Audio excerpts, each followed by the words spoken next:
Radio Publique Africaine.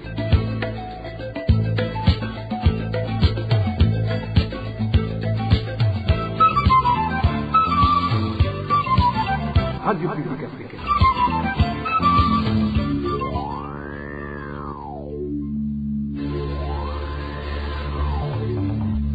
C'est le moment de suivre le journal parlé en français. À la présentation, Nadège Ilakoze. Merci de nous avoir choisis. Bonsoir et bienvenue dans le journal de ce mercredi 25 décembre 2024, dont voici les titres.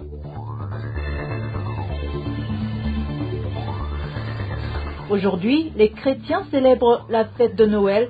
Cependant, les Burundais disent qu'ils ne peuvent pas célébrer cette fête suite à la pauvreté, une situation confirmée par différentes confédérations des syndicats des travailleurs du Burundi qui demandent au gouvernement de trouver solution au problème de la cherté de la vie. Les habitants de la commune Kilemba en province d'Ongodi sont préoccupés suite aux rondes nocturnes instaurées par les autorités locales sur toutes les collines depuis vendredi dernier.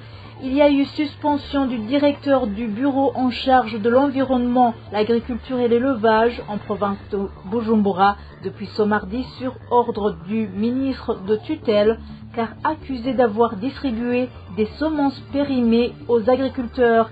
Tout de suite le développement de ce journal.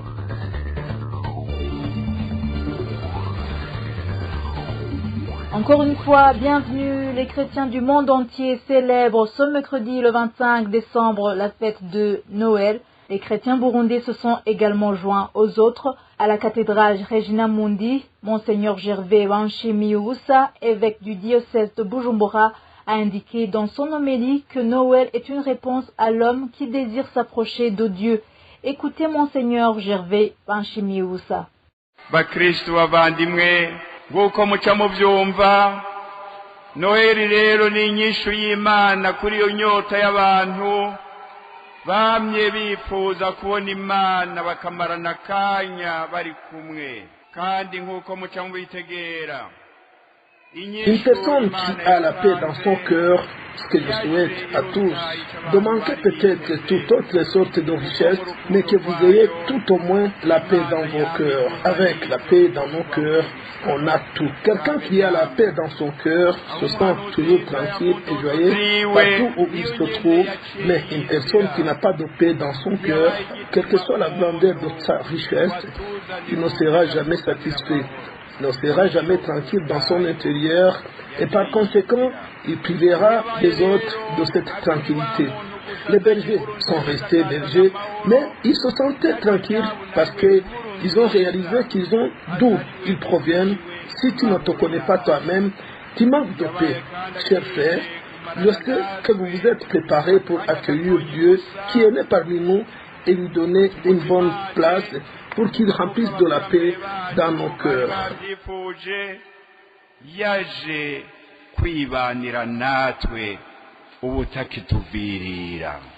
Monseigneur Gervais Banshimiusa invite les chrétiens à rechercher la paix du cœur afin qu'ils puissent donner la paix aux autres. Je vous propose encore une fois d'écouter Monseigneur Gervais Banshimiusa. Une personne qui a la paix dans son cœur, ce que je souhaite à tous, de manquer peut-être toute autre sorte de richesse, mais que vous ayez tout au moins la paix dans vos cœurs. Avec la paix dans nos cœurs, on a tout. Quelqu'un qui a la paix dans son cœur se sent toujours tranquille et joyeux partout où il se trouve, mais une personne qui n'a pas de paix dans son cœur, quelle que soit la grandeur de sa richesse, il ne sera jamais satisfait, ne sera jamais tranquille dans son intérieur et par conséquent, il privera les autres de cette tranquillité. Les bergers sont restés bergers, mais ils se sentaient tranquilles parce qu'ils ont réalisé qu'ils ont d'où ils proviennent. Si tu ne te connais pas toi-même, tu manques de paix. Chers frères, je sais que vous vous êtes préparés pour accueillir Dieu qui est né parmi nous et lui donner une bonne place pour qu'il remplisse de la paix dans nos cœurs.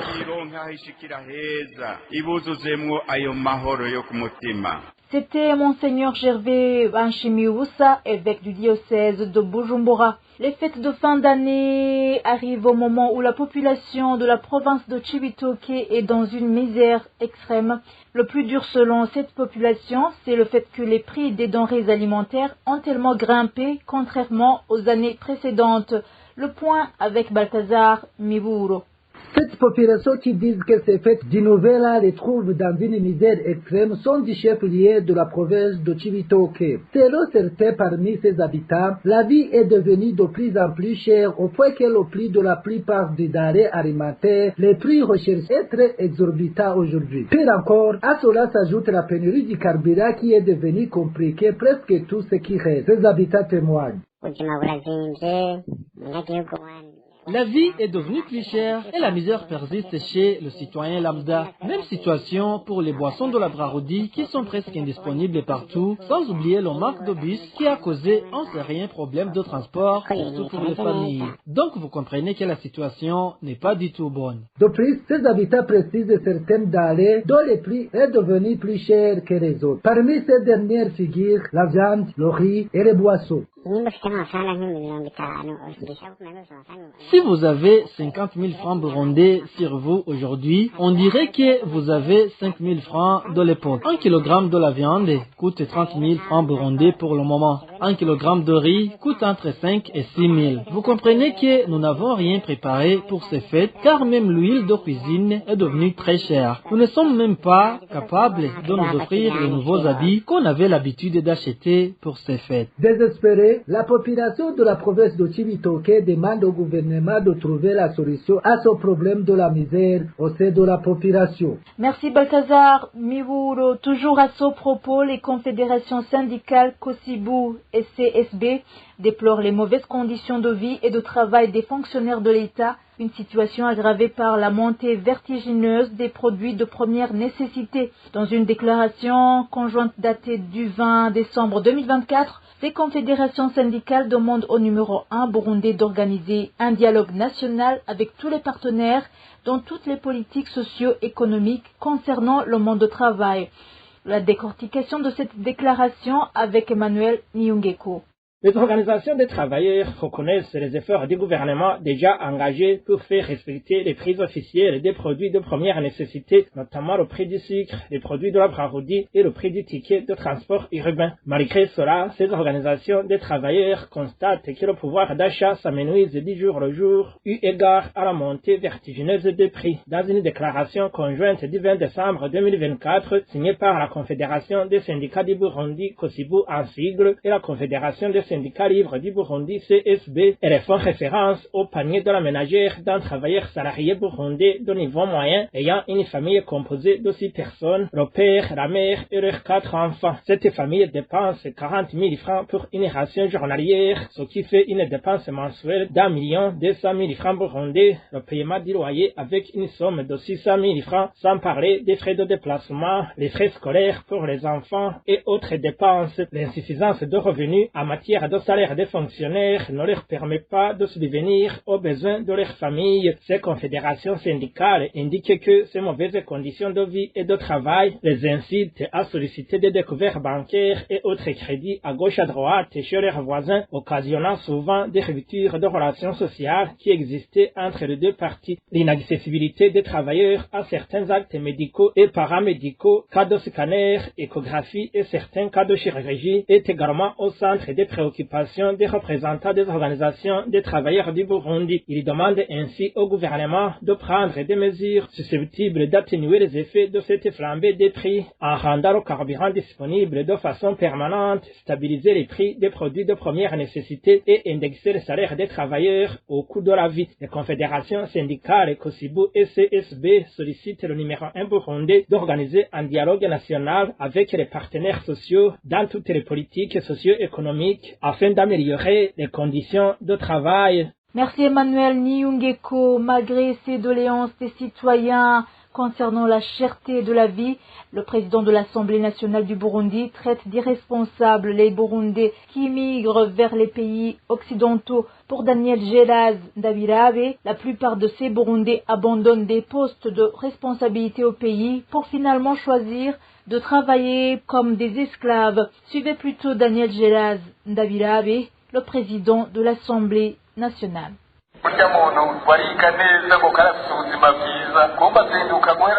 Qui entendra dire que telle personne étudie bien et se débrouille très bien et parvient même à réussir dans la vie, mais pourtant elle travaille dur durant toute la journée. Elle transporte 100 kg sur ses épaules. Ah, c'est de l'esclavage. Qui entend dire que quelqu'un est parti pour le Canada? Il y a même des cadres du gouvernement qui abandonnent leur emploi et partent pour le Canada. As-tu placé ton capital au Canada? Quelqu'un te répondra qu'il en est fatigué avec les Noirs et qu'il voudrait essayer avec les Blancs. Vas-y et tu verras combien tu seras maltraité. Une femme est séparée de son mari et un mari est séparé de son épouse. Allez-y si c'est ça que vous voulez. Une fois au Canada, ta femme sera indépendante vis-à-vis de toi, ce qui conduit au divorce et nombreux dépriment et finissent par se suicider. Si c'est ça que tu veux, vas-y, c'est ton droit. Tu laisses ton travail pour aller au Canada ou en France. Vraiment, tu as un dérangement dans la tête. Tu abandonnes ton travail alors que tu es un médecin, un cadre quelque part ou même un DG. Mes chers amis, l'étranger restera l'étranger.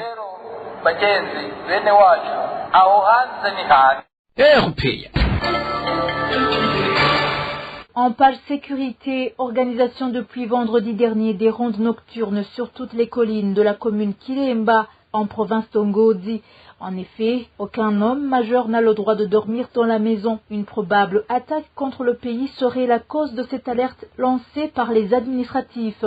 Le point avec Emmanuel Ndaïchimié. Garçons majeurs, hommes, chefs de famille ou non, depuis vendredi dernier sont appelés à faire des rondes nocturnes. C'est depuis vendredi dans toutes les communes de la commune Kiremba, province Ngozi. Ces rondes étaient jusque-là pratiques uniquement par les Imbonerakure. L'on portait des gourdins comme armes lors de ces rondes. Certains parmi la population de cette commune se disent inquiets. Nous sommes inquiets, nous avons peur. Depuis vendredi dernier, sur toutes les collines de la commune Kiremba, ont commencé des patrouilles nocturnes, tout participants portant de gourdins. Nous étions habitués à voir uniquement les Imbonerakure faire ce travail, mais pour le moment, tous les hommes sont obligés de le faire.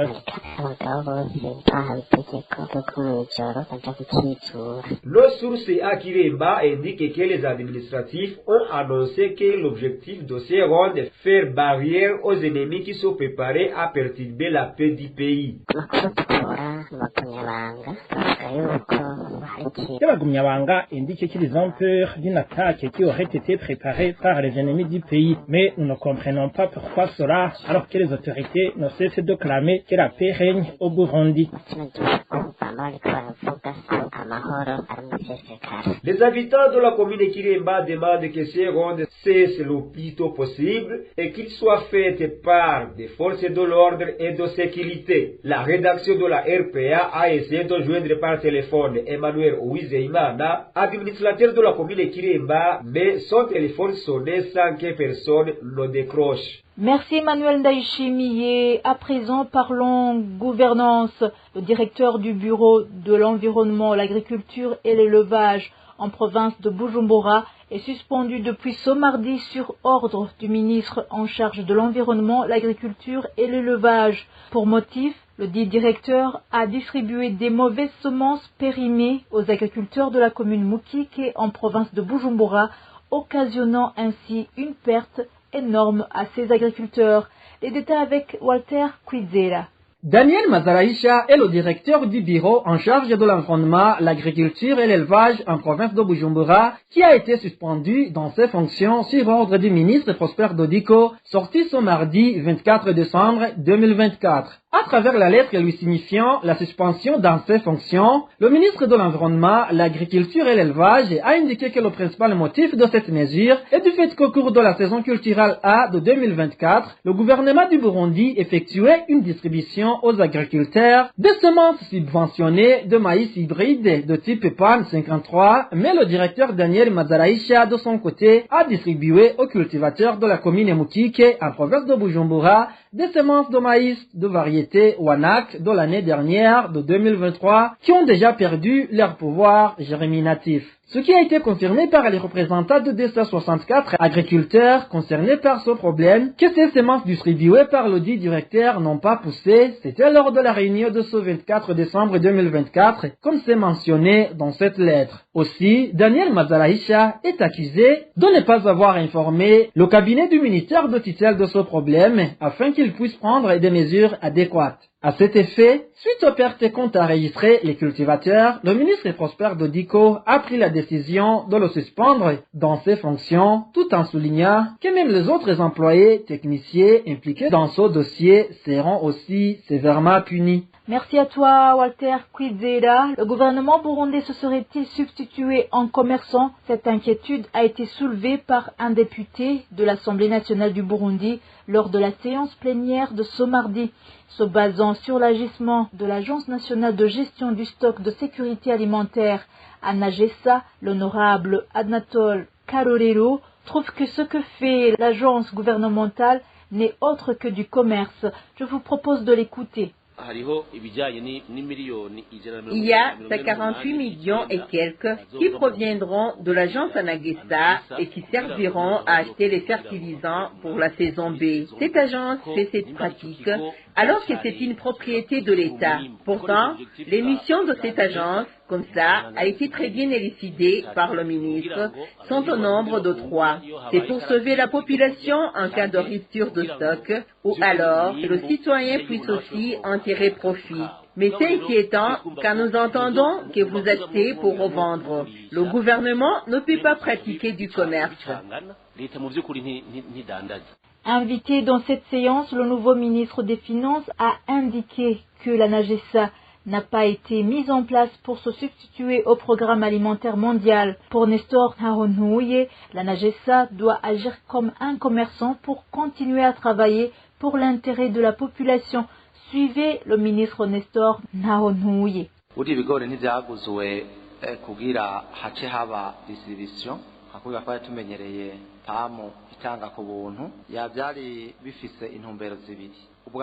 Le maïs n'a pas été acheté pour ensuite être distribué gratuitement comme le faisait le PAM. Ça a été fait pour 2 objectifs. Premièrement, c'était pour protéger les agriculteurs contre les commerçants qui cherchaient à acheter les récoltes à bas prix. On a mis le prix du maïs à un prix un peu raisonnable pour éviter que l'agriculteur travaille à perte.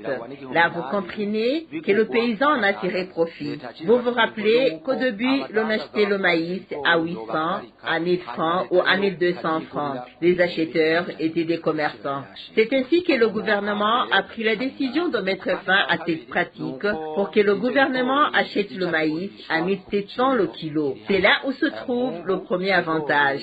Le deuxième avantage est le fait que ces maïs sont revendus à la population à un prix abordable. Par exemple, on est en train de vendre le maïs à un prix inférieur au prix actuel du maïs sur le marché. En plus, on privilégie la population d'abord. Les autres qui en auront besoin n'en auront le droit qu'après que la population aura été satisfaite. C'est ce même fonds qui sera collecté à partir de la population qui nous permettra d'avoir de l'argent qui servira d'en acheter pour des saisons antérieures à la population qui continuera à en profiter. ibindi bigori muri ya ntumbero nyene yuko umwenegihugu yamaronka igiciro ciza ndetse na leta iba yahejeje igafasha. C'était Nestor Nahonouye, nouvellement investi aux fonctions du ministre des Finances. Et voilà, chers auditeurs, c'est ici que nous mettons un point final au journal de ce mercredi 25 décembre 2024. Merci pour votre aimable écoute. Merci également à tous mes collègues pour le travail accompli. Bonne fête de fin d'année chez vous.